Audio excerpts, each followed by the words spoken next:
do you think there's a place for us to meet where the government has regulation on social media, but not infringing on people's charter rights? Yeah, I mean, based on some of the policies that I've seen around the world, I think one of the best for now policies-wise is the EU and their tier system, where they look at the highest tier is the highest risk, and social media should have a burden of like labeling it, of label certain content that might be very risky, which is very broad and allows a lot of freedom of expression in some ways. So there is a sense of generalization on how to use that tier system of like very risky to no or minimum very risk. So like the animal-based ones, like how you mentioned, Roger, like cats having a car and running around. So having these like tier system gives a lot of leg room to still have freedom of expression, but still has some regulatory responsibility and overview of it. Right. I kind of look to the government to want to regulate these kinds of things to keep us safe, because safety now has become so much more. It encompasses so much more than just what happens in our daily physical lives. It impacts what happens in our online lives as well.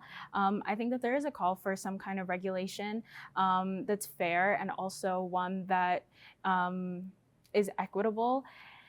And I think in saying that there needs to be some kind of transparency between these big companies, these organizations, and the government, and being on the same page of, okay, like we have this kind of technology that we're developing or that is already here, and like how does this fit into the way society's moving now? And I think that there's like Angus said, there's a lot of cat and mouse almost of just like trying to keep up with it, but I think there just needs to be that transparency, and it would honestly be also very good to know as a civilian, as a citizen, to know what's going on the other side of things as well. Yeah.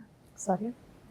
I agree. I think I kind of shared my point initially, but I think regulation is important, especially when it comes to, and I think having clear labels on social media is one of them. I think if we're talking about our generation, the main way we consume media is through social platforms. I think some key ones are TikTok, Instagram, Twitter. I don't know, do you guys have any other? YouTube Shorts. Okay, YouTube Shorts. I've seen some fake content up there too. But I think it's regulating it. But again, I think the point comes to how much, and I think that's where kind of it becomes like a gray area. How much can you regulate, and then where does it come of like freedom of expression and allowing people to express themselves? I know there's some artists actually who do a lot of AI art. I know that's kind of controversial too. So it's a lot of kind of gray areas, and I think people are just exploring them. Yeah, I agree. I think we shouldn't be overly greedy with our regulations, because we do want to continue our freedom of expression.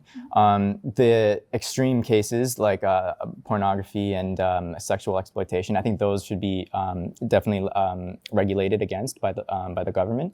And then when it comes to everything else, social medias in general already have flags against something if it's too violent, if it's promoting hate and stuff like that. So that will cover a lot of the other extreme cases. And I think people should be allowed to generate, besides those things, should be able to generate whatever they want.